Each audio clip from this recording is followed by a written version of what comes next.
হে স্ত্রীলোক, আল্লাহ শুধু শুধু বলে নাই আমার পরের যদি কারো সেজদা করার নিয়ম থাকতো তাহলে আমি প্রতিটা নারীকে বলতাম তুমি তোমার স্বামীর পায়ে সেজদা করো।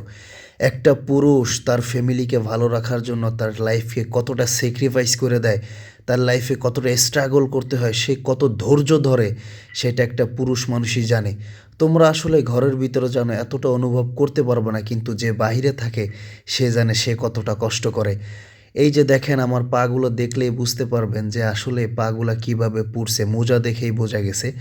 যখন আগুনের ফুলকিগুলো পায়ের উপর পড়ে স্যাঁত স্যাঁত করে চামড়া পুড়ে ভিতরের দিকে যায়, যন্ত্রণা লাগে কিন্তু কিছু করার নাই, কারণ আমার কাজ করতে হবে। আমার মা বাপরে ভালো রাখার জন্য, আমার স্ত্রীকে ভালো রাখার জন্য, আমার সন্তানকে ভালো রাখার জন্য, আমার ভাই বোনকে ভালো রাখার জন্য, নিজে ভালো থাকার জন্য একটা পুরুষ মানুষ কতটা কষ্ট করে সে শুধু পুরুষই জানে। আমার জন্য আসলে দোয়া করবেন। আমি এই কাজ নতুন শিখছি, নতুন করে করতেছি। আরও বড় কিছু করার নিয়ত আছে আগামীতে। আল্লাহ যেন আমার সহায় থাকে। আমার জন্য সবাই দোয়া করবেন এবং আমার জন্য সবাই সুস্থ কামনা